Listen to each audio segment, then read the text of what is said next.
السلام عليكم. أعوذ بالله من الشيطان الرجيم. بسم الله الرحمن الرحيم. الحمد لله رب العالمين. ربنا لا تؤاخذنا إن نسينا وأخطأنا ربنا ولا تحمل علينا إسرا كما حملته على الذين من قبلنا ربنا ولا تحملنا ما لا طاقة لنا به واعف عنا واغفر لنا وارحمنا أنت مولانا فانصرنا على القوم الكافرين آمين.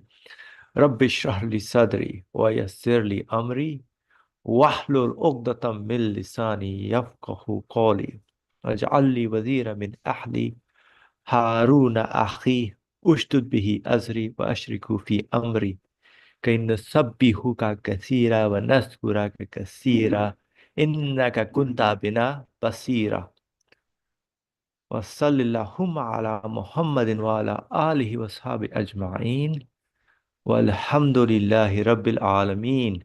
Welcome, dear friends. Inshallah, we will continue in concluding our 27th word section about the independent judgments and the importance of the companions for us in general, how we are benefiting from the hadith narrations from them. Alhamdulillah Rabbil Alameen for that.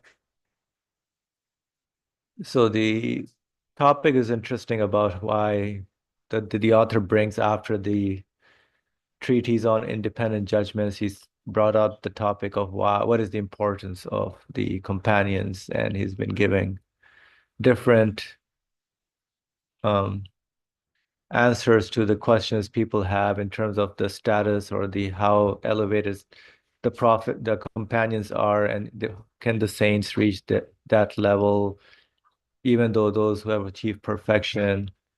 And then so there were a few things that we kind of discussed, and we even went into the historical how the companions completely changed, dedicated their lives when they got the information, the news about Islam and what it brings to them in their practical life. So they completely switched over their whole life accordingly, arranged and adjusted their life according to how the message of the Quran wants it to be. So what our life needs to be meaningful, just like the universe is meaningful. And in the last section, one of the questions that was asked about, the author kind of shared that the way the message of the Quran presents, and that's what the companions took in their practice as well, is to look at the universe with the two faces, one that looks to the qualities of the Creator in them, and then the other aspect looking to the hereafter, basically, that whatever I'm doing here has an aspect that goes to my eternal life, because this world I see is passing, is transient. So these two phases are very important for our day and age as well, because we may live with neglect many times and not realize that we are not here for this world permanently. We are going to leave pretty soon, anytime. We don't know exactly when, but we know that this is not our permanent address. So theoretically, of course, it makes perfect sense, but practice is what we need in our lives. So we have to work on the practical aspects of how do we pass our time? What do we do in our conscious level, our awareness, and what do we engage with on a daily basis? So this is there now. There's a third question which mentions this. So somebody's asking, and of course the author wants to chime in terms of how these could be our questions as well, right? So it says, yes, the Sufi paths are the ways of reality. This is the question. It starts this way. Yes, Sufi, there are different, multiple Sufi tariqas, paths, which also lead to reality. Some of the heroes and leaders of the Naqshbandi order. This is one particular order in one of the paths of the Sufi way, the Naqshbandi, which is claimed to be the most famous, the most elevated, and the highway among the Sufi ways. define its basis as follows. So this is how the Naqshbandi say. They said on the Naqshbandi way, four abandonings are necessary to abandon. Abandoning the world that we live in. Don't put your everything, all your hopes in this world, abandoning the world, abandoning the hereafter, which is a little strange. Right? So you're not seeking, but you're just, I don't know what that means, though, abandoning the hereafter, abandoning existence makes doesn't make sense to me because we are given existence. So how do you abandon existence? And abandoning, I don't know, twice, abandon. So just give up everything. Then he explains it a little bit. That is to say, on the Nakshi way, one has to give up four things, both give up this world, and on account of the soul, not even the hereafter is one's true aim.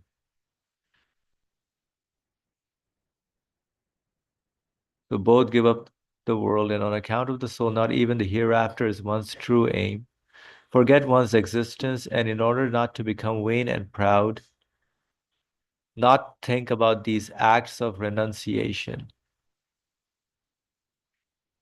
That means true knowledge of God and human perfections are attained through giving up what is other than God.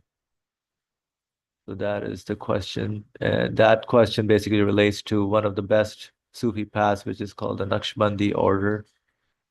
So I guess the author wanted to point out what is missing in that particular order in this question. Right. So I will read the answer and then we can discuss what's the significance of this.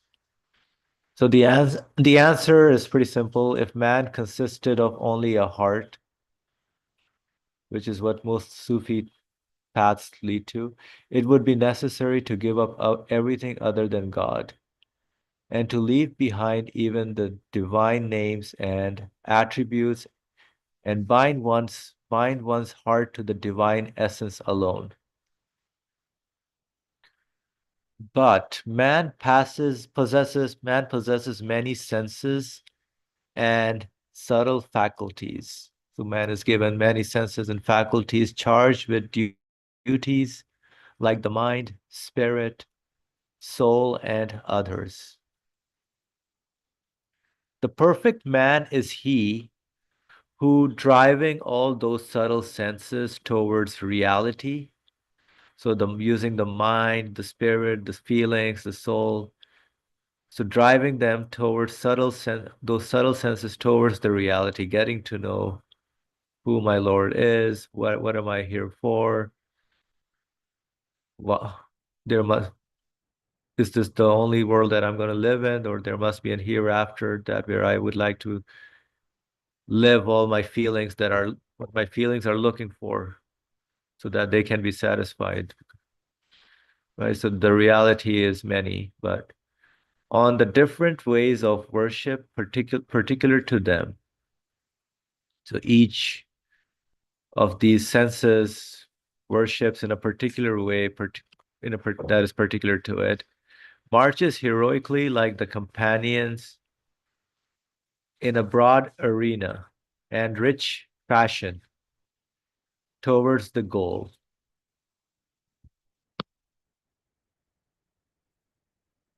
with the heart as commander and the subtle faculties as soldiers.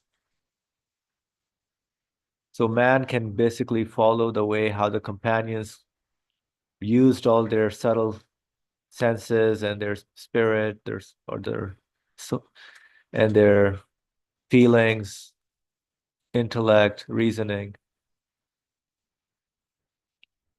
towards the goal of knowing the reality, with the heart as the commander and the subtle faculties as soldiers. For the heart to abandon its soldiers, basically the subtle faculties, give away reasoning or intellect, in order to save one and only itself and to proceed on its own is the cause not of pride but of distress. So this is a pretty sharp critic, I would say, in terms of how the Sufi or Naqshbandi way is missing out in terms of using their other subtle faculties, because which are given, why are they given then, one would say, right? So they're given to be used, and they all each have their own way of worshiping. So any comments on this third question and answer, or anybody wants to add anything to make it more engaging communication wise? Brother Ali, please go ahead. Yeah, while you are reading, you made some comments. I think it is clear, but as you said, we may just digest it, speaking about it then again and again about what is taught here. So we understand what the Sufi tradition says: abandoning, abandoning. Looks like mysteries, but they mean something. We understand. It is explained. Is there any way to talk about them? This strange looking, abandoning the hereafter, for example. I think this is the question. This is how the Sufi orders go. It's sort of forget about everything but God. Okay. That sounds great, but how by forgetting about everything else but God, how did you reach God? The idea, the belief in God. This question is missing. So there is no answer there. It means now when I listen to it, if listen the answer, it's actually concise but precise answer. We can understand it. If man consisted of only a heart, yeah, that's true. Because heart automatically knows it is uh, Lord, owner, master, creator. Because of spirit, heart represents the feelings, and feelings are the elements of our spirit. Spirit is directly from God. Its essence is potentially able to know God perfectly. But the spirit is put in body. So interesting. Body is created in paradise, and spirit is put in this body. So, yes, human beings are candidates for paradise, How but did you like bodies were given in paradise? I didn't understand that. ah, human body and human spirit are created in paradise, but Iblis is there in paradise as well, next to us. This is important. This is what I mean by this. We are candidates for paradise. That is what it signifies. But at the same time, we have to watch out. Wherever we exist, even we are in paradise. It means even we are in the recognition of perfect iman, Iblis is with us. It represents this. Does it make sense? No, not clear? So what's new for me, you said the body is created in paradise. That's I never heard that actually. No. The spirit I know is the paradise. Yes, I can understand that. So, but the body that's given in this world is coming from paradise. Oh no. This is just an example. Example. Okay. Yeah. I mean, but not only I am giving. I'm taking this example from Quran. Quran says, in paradise, I created uh, Adam from clay in paradise. I got it. Okay. Mashallah. Okay. He inspired or breathed into him from his breath, spirit, and taught all the names, qualities through breathing the spirit. That also took in paradise.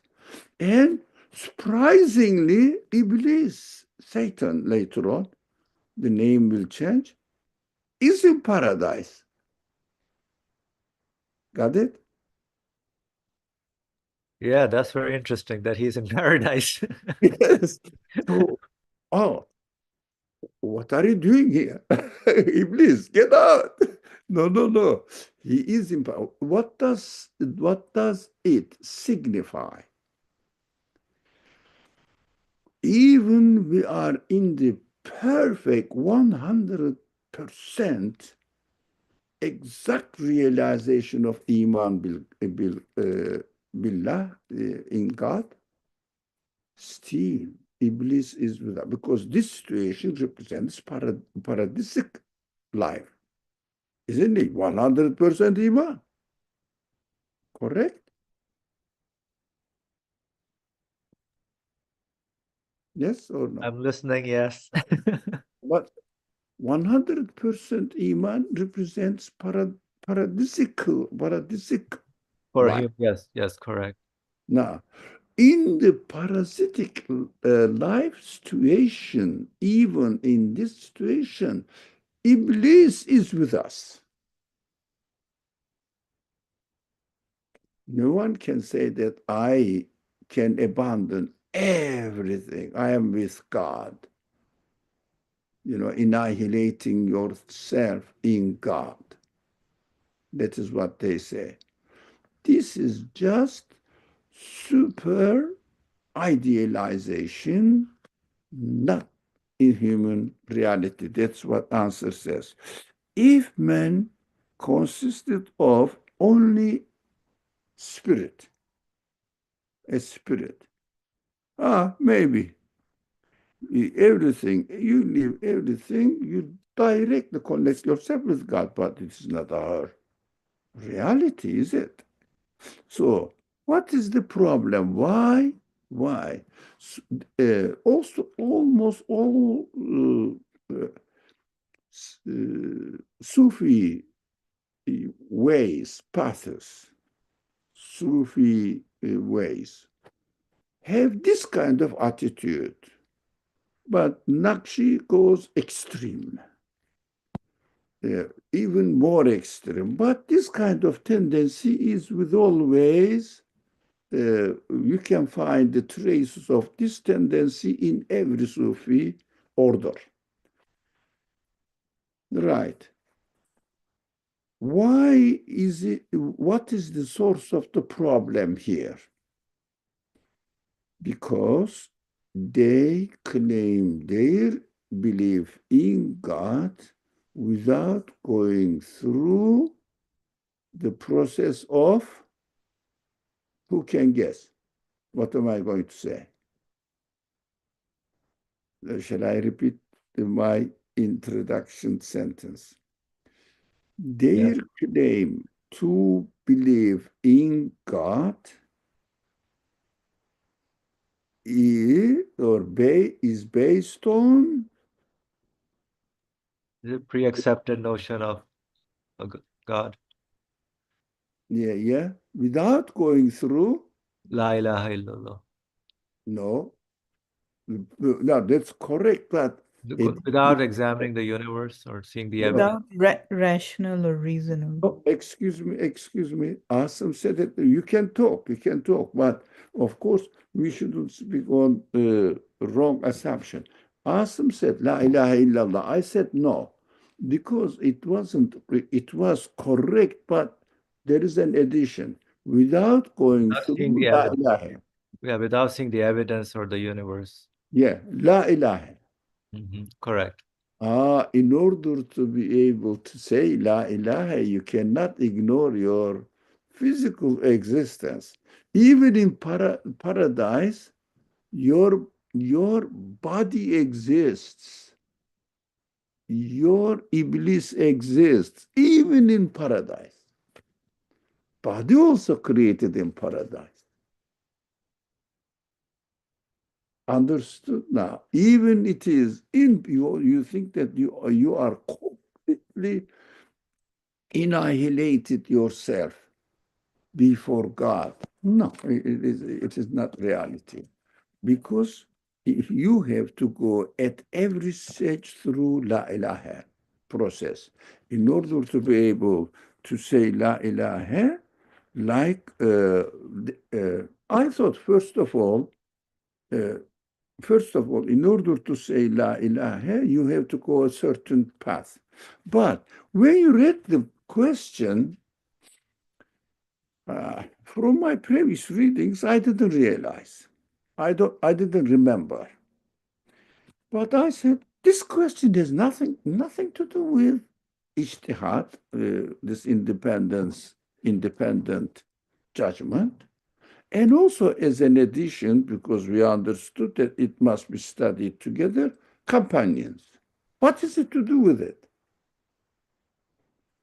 I said, but irrelevant. But I understood that although every human being admires the belief and devotion, loyalty of the companion, and even Sufi tradition followers admit that, confess that no one can reach the status, iman status of companions.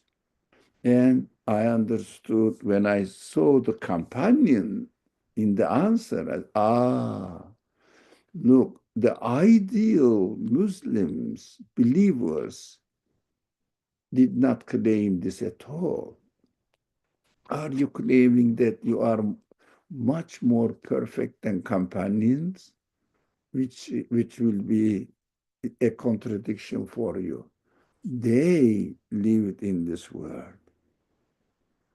And they didn't really abandon this world, but they could manage by using spiritual qualities to reject them as to be to be or to have divine qualities. It means by going through La ilaha alongside with your life experience, you can complete illallah. Now, Farah, you were saying something interesting, but I didn't want to sound that I said what Asim said was wrong. So please go ahead. Yeah, I was thinking that maybe um, the in the discussion, the part of it is also that there isn't an emphasis on belief based on reason or rational sort of argument or basis, but more to be confirmed by the heart. So there is a critique or less of an emphasis on belief based off of the intellect or reason, for example. So, of course, we have reason. We have the quality to reason, and we have to use it. Without using it, do you think we are just saying God created something in a way, a wasteful way? So we have to use it. But using reason, the function of reasoning is different. It collects data, analyzes it according to my free choice, in this way or another way. Analyzes it. But the result must be confirmed by our feelings. It means, yeah, I really like this conclusion. We must say, yeah, it is just for me. This answer is just for me. But that is belief. But reason understands that belief in God is necessary. But confirmation and submission needs other steps. And this is done by our feelings, heart. But those people who reject, I don't know, you didn't mean that, I think. Reject Iman is not the belief matter, it is just to be garbage for me. That is not realistic at all. To me, my understanding. Jazakallah, yeah. So belief is you have to go through process of different, like reasoning is one step, and then feelings is the other step. Yeah, makes sense. Logical conclusion, and then satisfied heart after the logical conclusion. Inshallah. All right. Any other comments or thoughts on what we discussed? All right. We'll move on to the fourth question. Where does the claim of the companion's superiority spring from? Right. And who put it forward? And I underline this question. Why should this matter be made the subject of discussion at this time? I think that's an important question. And also, why is there this claim of equality with the great interpreters of the law?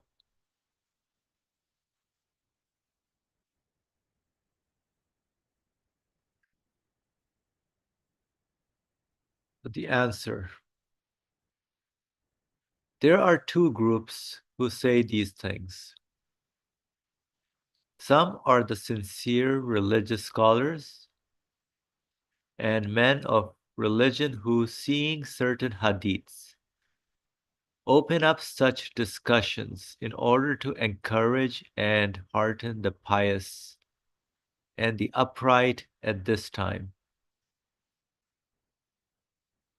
Right? So hearing about how the companions completely dedicated their lives gives us encouragement to check our lives as well. We do not have anything to say to them. They are anyway few and are quickly made aware. Now the other group, however, consists of most fearsome, conceited people who want to spread their denial of the schools of the law by claiming equality with the great interpreters of the law and to further their irreligion by claiming equality with the companions.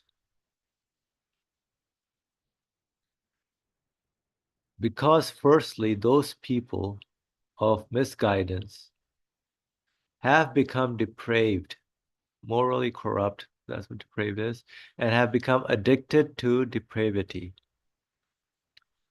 and cannot carry out the obligations of the Sharia since they form an obstacle to their depravity.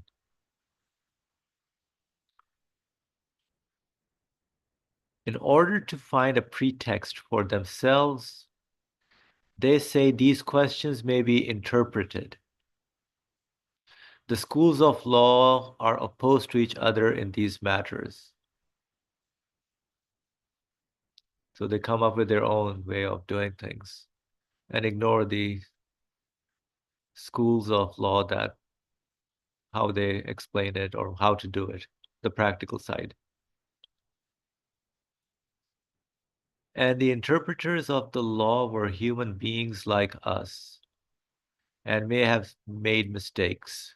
So this is further explanation of what they say. They say the interpreters of the law were human beings like us and have made mistakes, in which case, like them, we shall interpret the divine law and perform our worship as we wish. Perform our worship as we wish.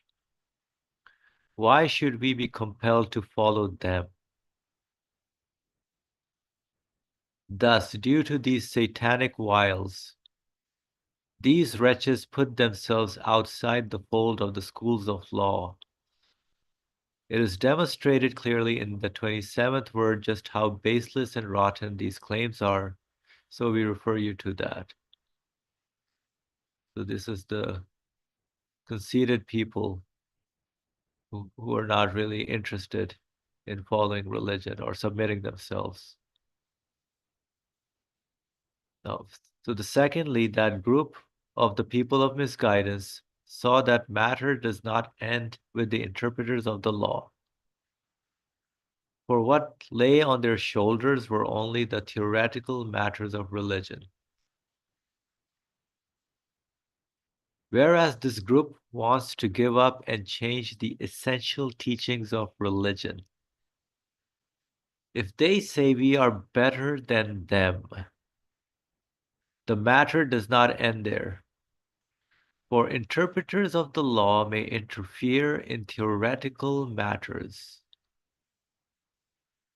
and in secondary matters which are not categorical, but these people of misguidance who follow no school of law want to mix their ideas in the essentials of religion as well, and to change matters which are not capable of being changed, and to oppose the incontrovertible pillars of Islam. So that is a big no-no or dangerous to oppose the incontrovertible pillars of Islam. And so they are bound to attack the companions who are the bearers and supporters of the essentials of religion. Alas, it has been proved decisively in the 27th word that not animals in human form like them, but true human beings and the greatest of the saints even, who are the most perfect of true human beings, cannot win the case claiming equality with the least of the companions.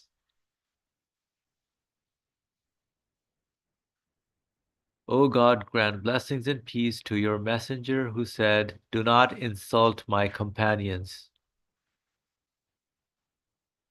By the one in whose hand is myself, if one of you were to spend gold equivalent to Mount Uhud, he could not attain to the equivalent of 2 handfuls that one of them spent, or even half that.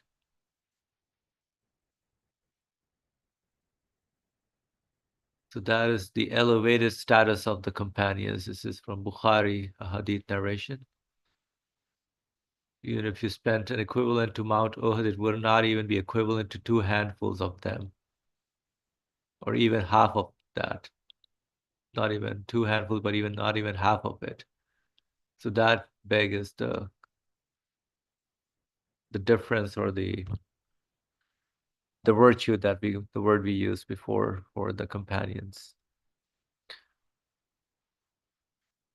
All right, any comments on this? I think this is more like a summary of what the section on the independent judgment says, like why this and why he kind of brings this forward right now as a discussion. And is it really for our time important for us to know the status of the companion for in our living as well?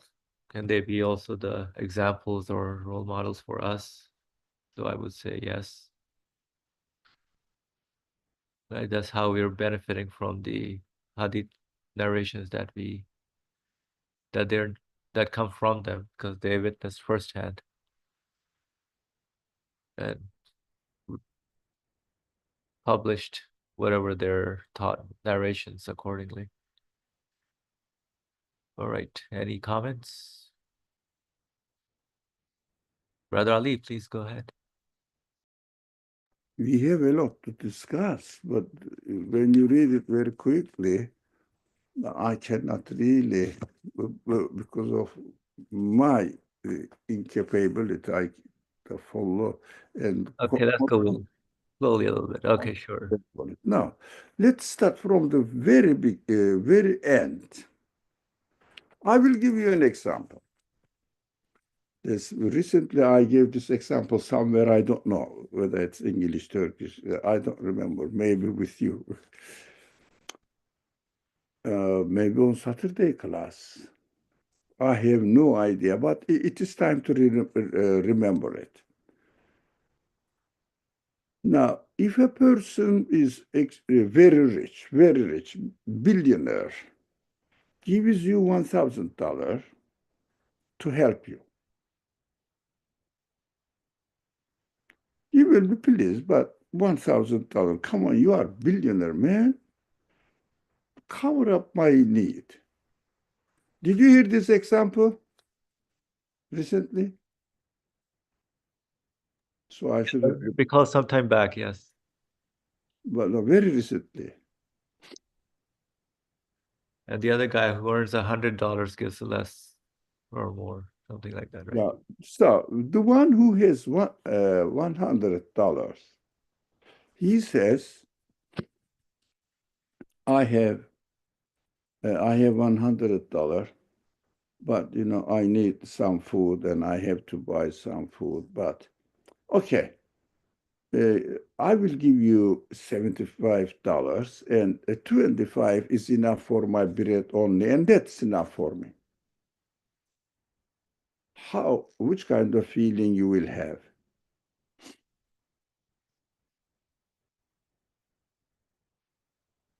Oh, yeah. The one who's getting 75 is much better to me. Yeah.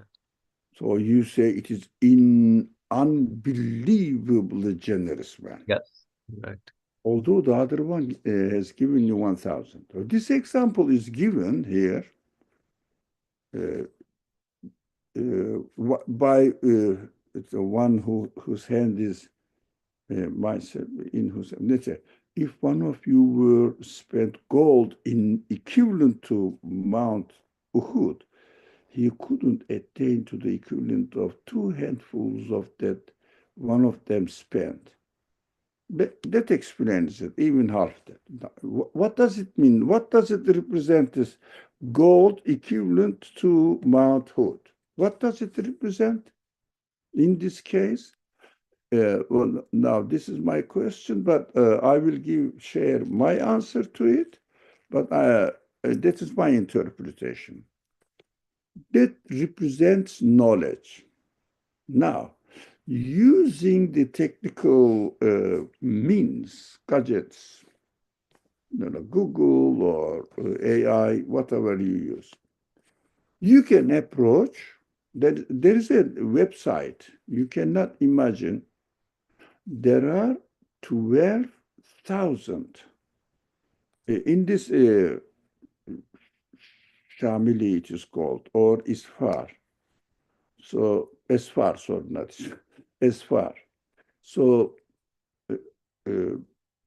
you can have approach the main 12,000 scholarly done books, 12,000 books. This is a so big, large site, or whatever you call it, application. So all serious scholars have this application on their computer, always uses it. All the hadiths, whatever, they are available under their hand in a second, even less. Now, this is gold equivalent to Mount Uhud. But in the example of companions, they not only use information, they were ready to sacrifice, some of them did. sacrifice in order to protect this valuable trust from God and his messenger, his life. But living in a warm house, having the internet, having the Shamili application, and learning it, information, and talking about, I know much more than companions did, is a cheap way of evaluating companions. Now, that is the last point, which is really important. From there, we can go back and start discussion with our friends.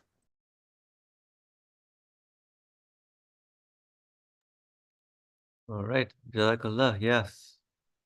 So we can start from the fourth question again.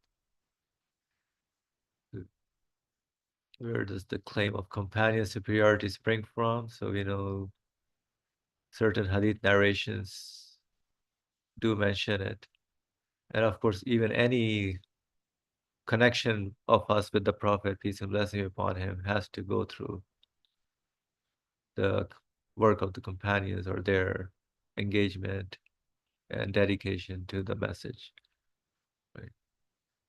So why should this matter be made the subject of discussion at this time? So why don't we discuss this a little bit?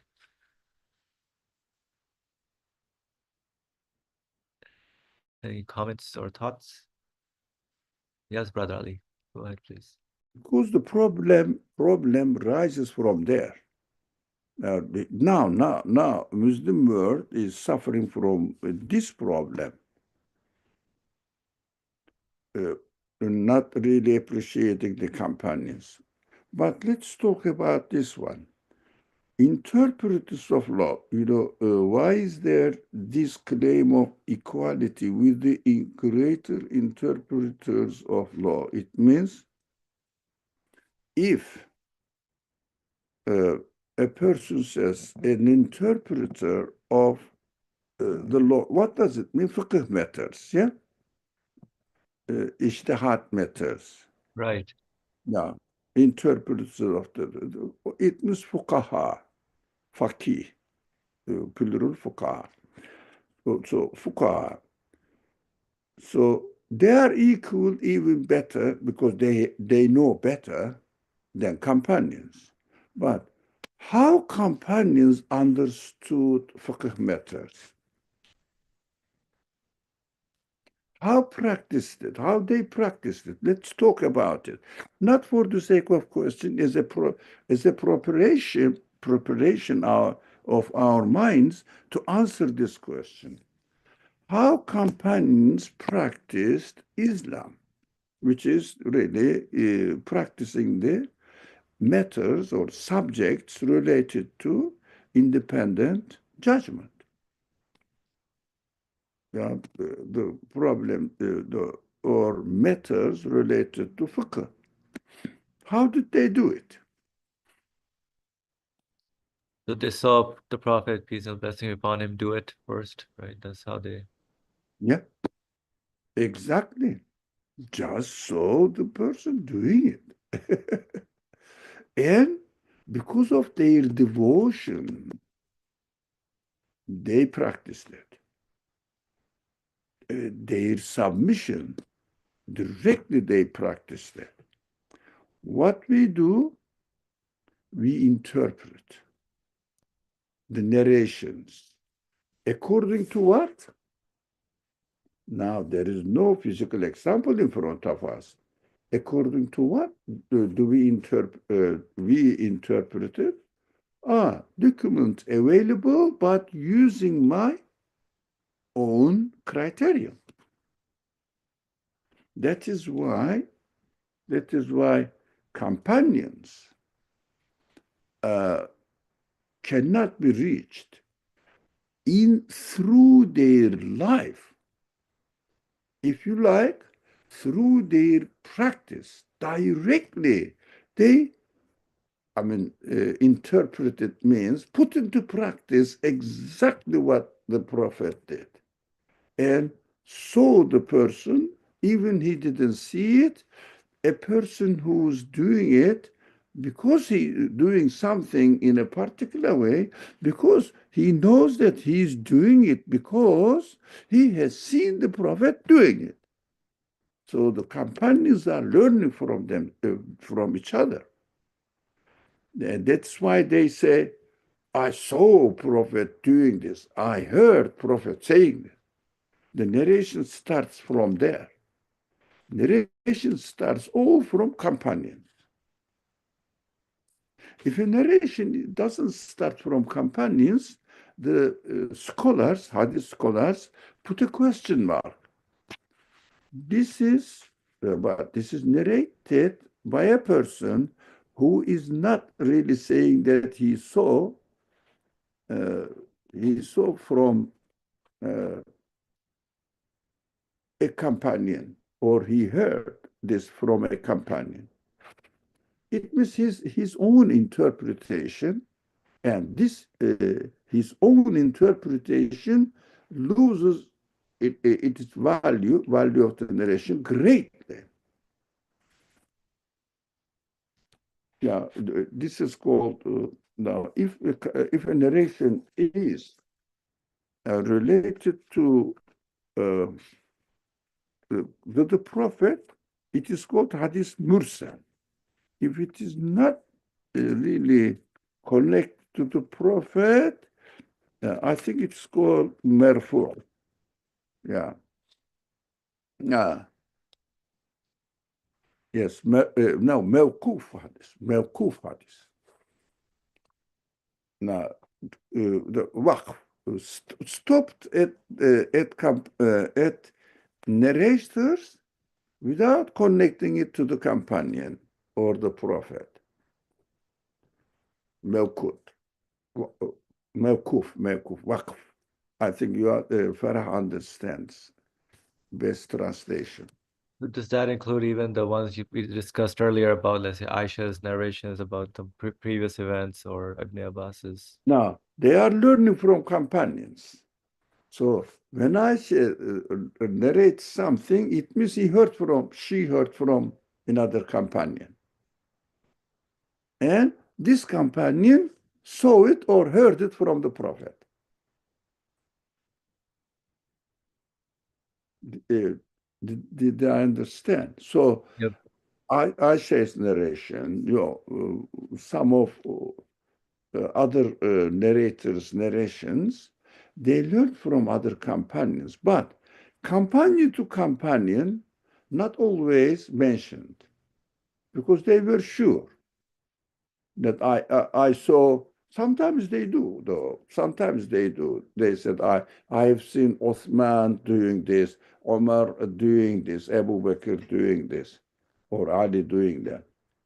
But most of the time, they don't. They learn from Ibn Abbas mostly and Aisha, sometimes from Ibn Umar, Ibn Masud, Ibn Masud as well. So Abu Hurairah and Anas bin Malik, they learn from them and they pass on among themselves. But afterwards, if the second generation just narrates it, then that is not as valuable, and really some of them are not taken seriously. Depending on the content and similarity with the other narrations. If they go along with the other narrations on the same way, but the linkage, the chain, doesn't really go to the prophet or companion, that is not accepted. If it goes along with it, it confirms it. He must have heard it, but he didn't mention. They took it in a better way, but not as the best way. No, the best hadith that we can trust. No, the scholars were very, very, very serious anyways. But of course, this is not our subject. Our subject is why the companions cannot be reached as it is claimed by the prophet himself, and also by some scholars. Why by some people rejected? That is the question answered here. He said two people are doing that.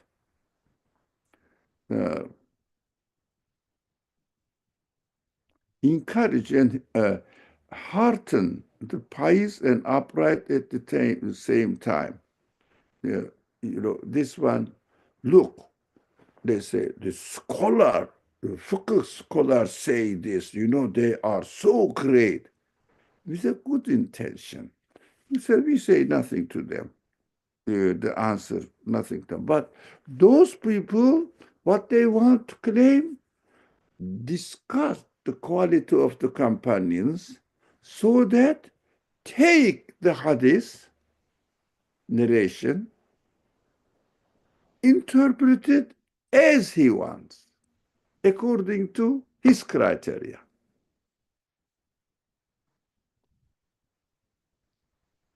So that's the other group. That's the misguided. Second group. So conceited people who want to spread their denial of the schools of law. Yeah. So it means they want to declare their independent idea so that they will interpret it as they want, according to their. Now, if they were good intention, they will say whatever is narrated from the companions and understood by the scholars. Serious scholars pass judgment according to the reliability of the hadith narrations. And reliability of the hadith narrations depend on what? Reliability of companions. Do you see the chain? Yes. Yeah. Can you just re-emphasize it? Yeah, so the reliability of the hadith narration is based on the reliability of the companions. Yeah. Serious madhab imams follow hadith narrations because of they come from the trust in companions. So they want a kind of imitation. Do you see what I mean? If imam, Shafi, Maliki, Ebu Hanife, whatever it is, Hanbal, whoever they are, the imam, pass the judgment, they pass the judgment because they rely on the hadith and hadith narration, but they are very careful about it. Not every hadith narration is taken seriously. There are maybe 50 different categories of hadith, categorizations and values. It is very, very seriously studied.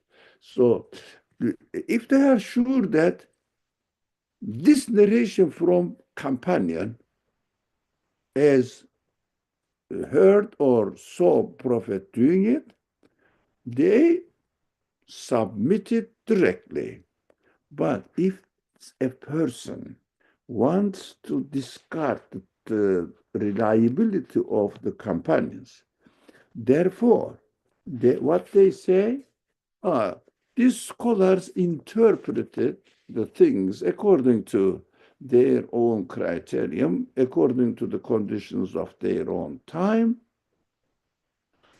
and I can interpret it according to the conditions of my time, according to my criteria. Now, this is not an easy subject. Now, there are some methods that we can make analogy. All right? Yeah, that's what I was thinking. So there are like certain statements in the hadith that need to be, they're analogical or in in a figurative speech is used, right? So they need to be interpreted from there. Excuse me, go ahead. Yeah, no, I was saying there are certain hadith narrations that are spoken in a figurative way, just like, for example, this last hadith, right? Mountain and gold, so they need to be interpreted in a way. Yeah, it's knowledge. Right. Information, it means. But information is not important. Now, sincerity in interpreting it is important.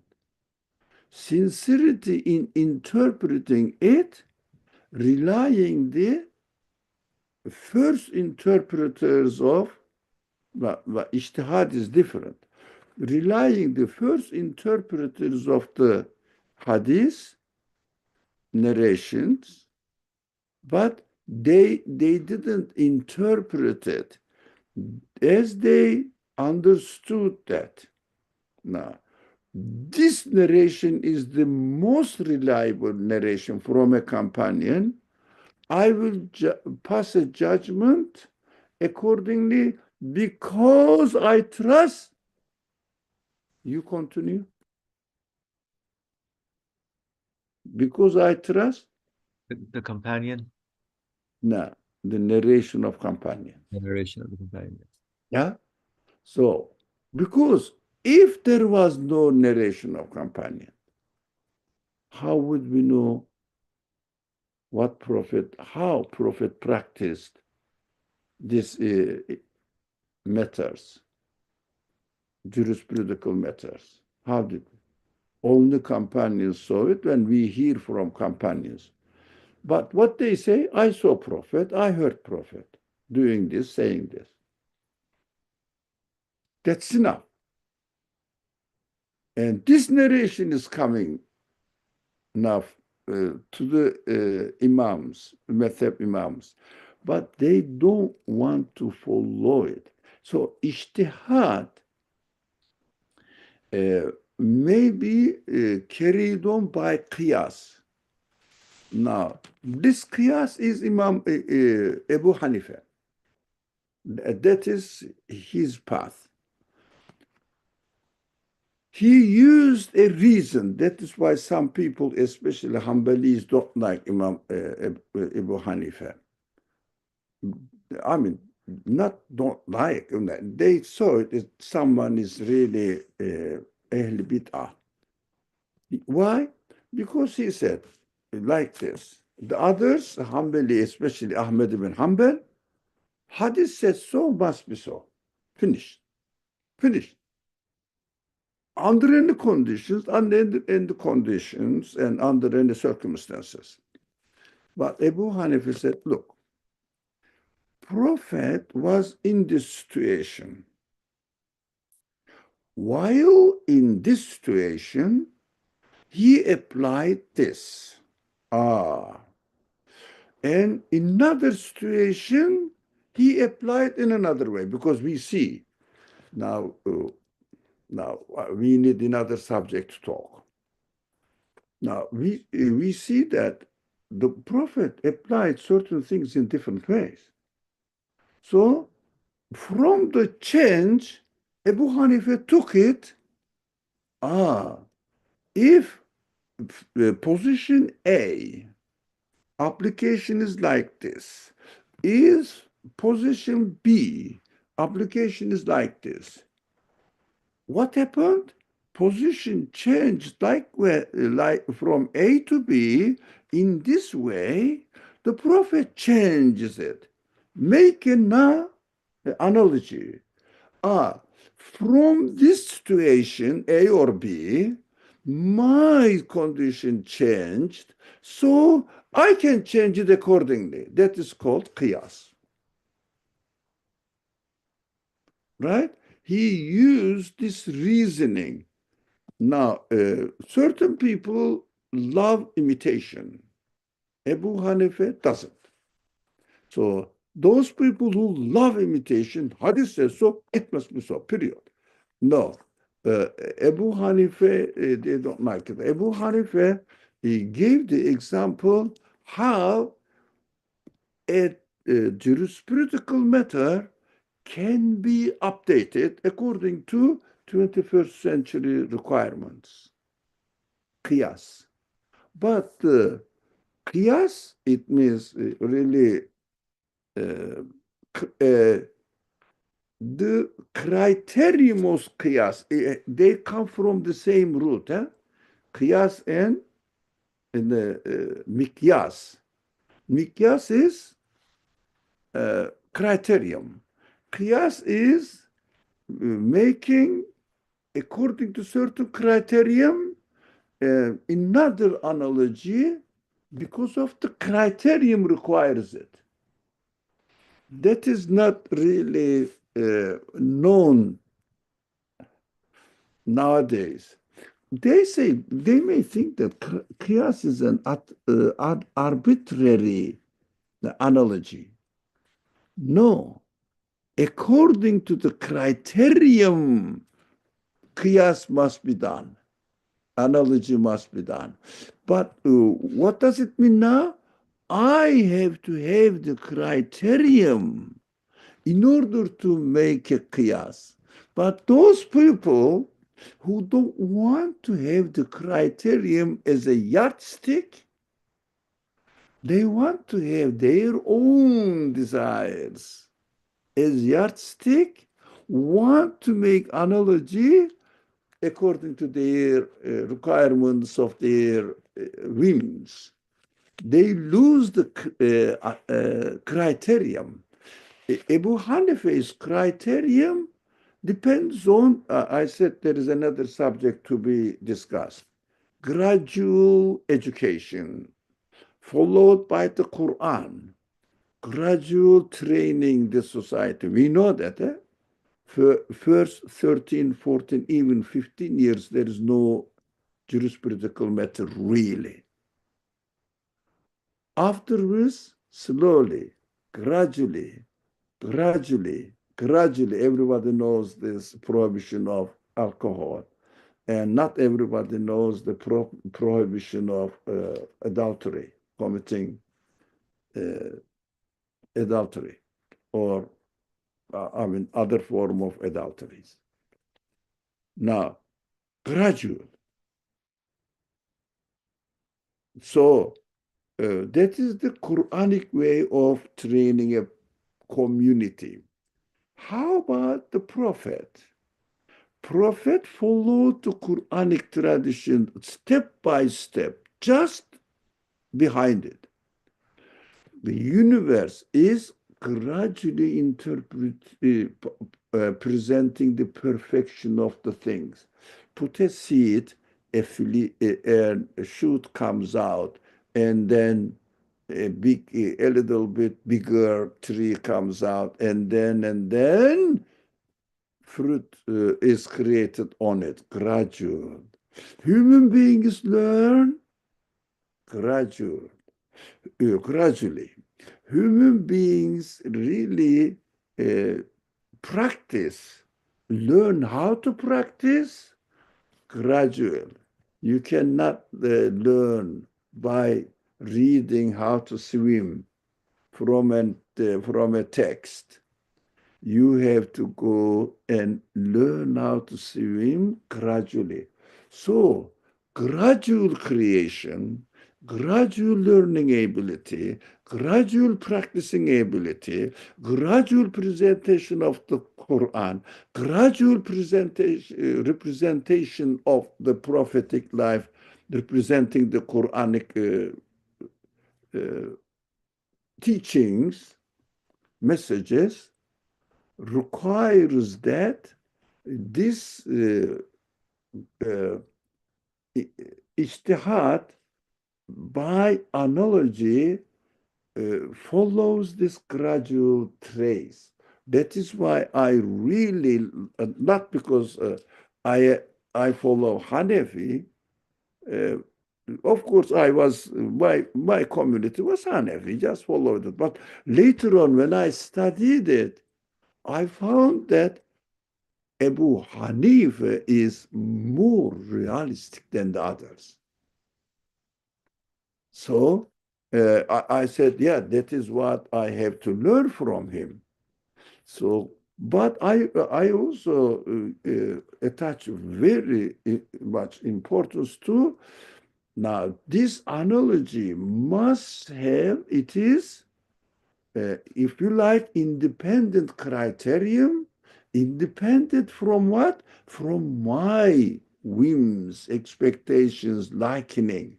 No, from the way the prophet did it, from the way the companions represented what the prophet did and narrated it. That's why narrations on the same subject differs. The best example of it, most obvious example of it, if one studies, understand. For example, if you read the introductory part of a section in the translation books, they write something, or or Esbab-ı Nuzul, or the occasions of revelation. They say there are different narrations. Oh, which one is true? Now the experience of the people when they hear the verse or section is narrated by a companions, they thought that is the first time they heard it. They thought, this is the occasion of narration. According to his conditions, that is correct. And he narrates it accordingly, he or she. Now, another person heard this message, doesn't matter which one is true on another occasion. Doesn't matter which one is true. What matters, as they heard it, they submitted. They submitted. That's it. Correct. Never change. So this submission must be the criterion.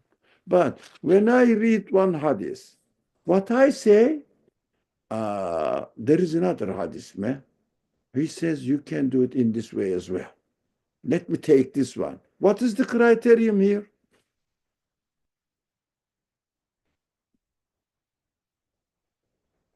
Come on. For if I say this, there are three narrations on the same subject, different from each other. What is the criterion now I use? Which one? I like it, eh?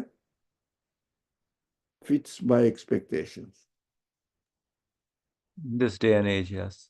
Yeah, in this day and age. So, but the imams, no, their criterion is what exactly the criterion that the prophet changed the practices. What was it? But their criterion was prophetic criterion. Got it. Yes. Now, my analogy is based on my egoistic choice. We have to be very careful nowadays. I heard from Numan Ali. He presents this, speaks very well. So he presents like this. I did something, or I want to give something as zakat. Let me ask the scholars. He says, goes to one scholar or one video. Now, these people who say, ask for mufti. Ask a scholar for fiqh matters. He hears one of them. He hears one of them. It's heavy, man. It's very heavy. And let me see other one. Let me see other one. And one of them fits to its expectations. There are many, many different people. Good intention, bad intention, modernist tendency, or Hanbali tendency, Wahhabi tendency. There are many. So his criterion is looking for something fitting his expectation. Now, You highlighted it. Read it, please. It's important. Yeah, so the criteria when you were mentioning, due to these satanic wiles, these wretches put themselves outside the folds of the schools of law. You understand? Yep. So they say my criteria, which fits me according to that. Now, that is why qiyas, analogy, must be done according to correct, sincere criterion, mikyas, yardstick.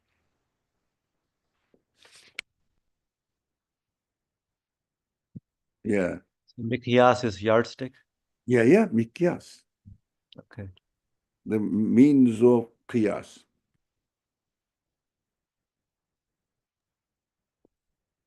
MashaAllah. What about, Correct? yep, Alhamdulillah.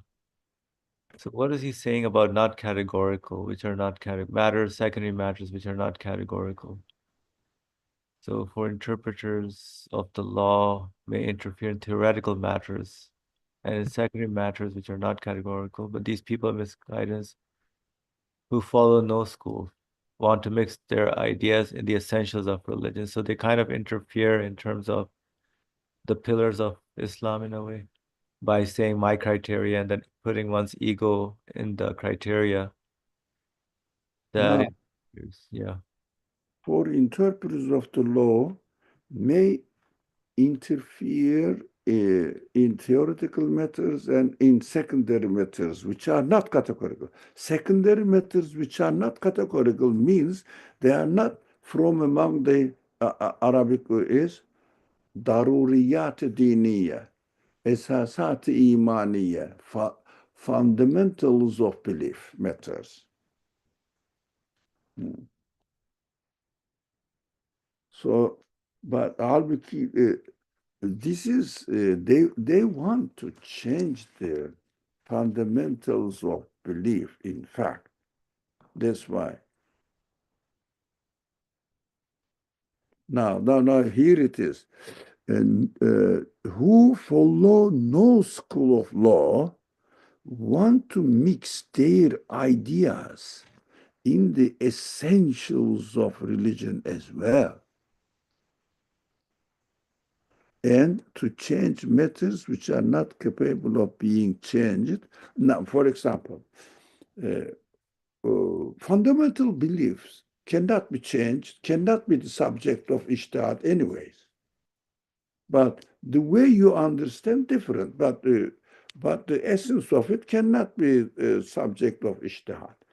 For example, Allah's being ahad, wahid, or whatever you call it, we call it absolute. It's not a subject of ijtihad. But every person understands for himself, but doesn't say that it means definitely this. No, that is my capacity to understand what absolute is. And that's it. That is categorical matters, subjects, belief matters. But actually, their problem, he says in the text, these people of misguidance, that their intention is not only, for example, what's that? Now, if someone doesn't want to pray regularly, or yes, you know what, I close my eyes and imagine that I am in front of God, this kind of things, not really physically practice it. What we see them, they don't want to really practice worship, ibadah. Why? Because they want to believe in God because they cannot deny it, but they don't want to believe in God as ma'bud. The one must be worshipped. It means he is creator, yes, but he is expecting of me, yeah, I understand in my language, from me to respond back and present it what he has received from me, which belongs to me, appreciated it and confess it physically, say it, bodily practice it, and put it in practice. But in fact, they don't want to accept God as Ma'bud. Creator God is enough, not Ma'bud God. So that they will say, okay, I believe in God, but I am not an abd. Did we understand? That's why they don't want to practice ubudiyah, worship. They don't want to submit in a way. Yes, physically, as they are, as they are.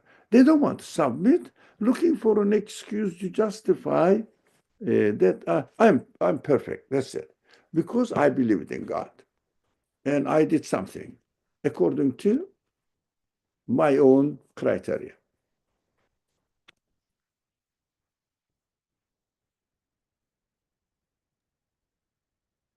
I will take the Quran as I interpret it as I want. Yeah, but not as much as I can. I will try to understand is different from I will interpret the Quran as I want. The completely different subject. This is also misunderstood, misled. Now, we will try to understand the Quran as much as we can, step by step, like going through an education institution. But I will read and interpret it as I want is different. Is the difference so clear and important to you as well? Yep. Yep. One is using the egoistic criteria. Interpreting is different from level of understanding. And the sincerity part is also important. Yep. And, really, I believe in God for what? So I believe in God. There is a creator. What am I supposed to do with it? Okay, I believed in God. So what? Which effect it had in my life?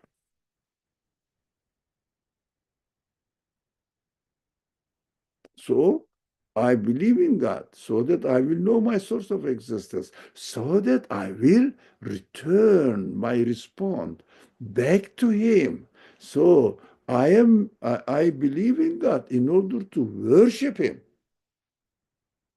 If not for the purpose of worship, my belief is just nothing.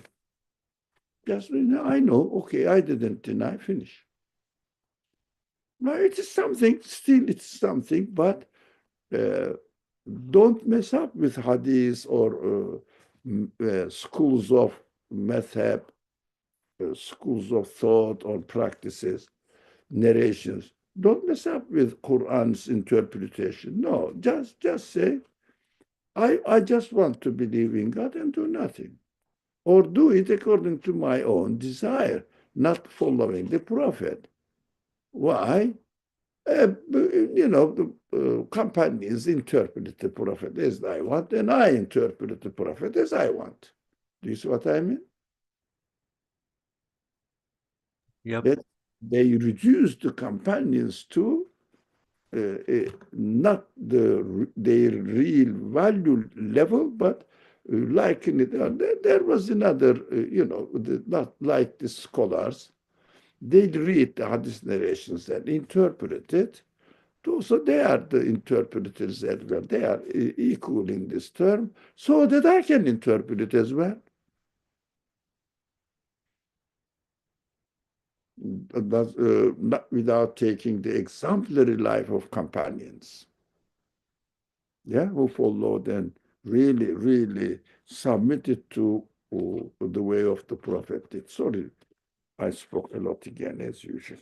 So, Jazakallah khair. Yeah. Very interesting topics, actually. practical, Yep. and it's very real. Nowadays, it is really serious. Yep. Yep. A little different from what we usually study also. Because ijtihad is, yeah, in terms of the practical side of our living. Inshallah. So we kind of completed this part of the 27th word, and we are more than over time, alhamdulillah. So I guess next time we'll continue with the 28th word. Is that okay? So, For inshallah. me, I'm waiting for it.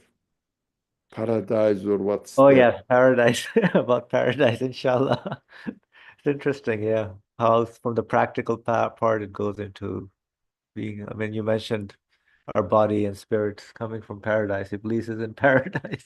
So that opens up the topic for paradise, inshallah, for next time, inshallah. So we'll stop here. Bismillah ar-Rahman ar-Rahim. Subhanaka la ilma lana illa ma alamtana innaka anta al-alimul hakim. وآخر دعوانا الحمد لله رب العالمين برحمة سورة الفاتحة.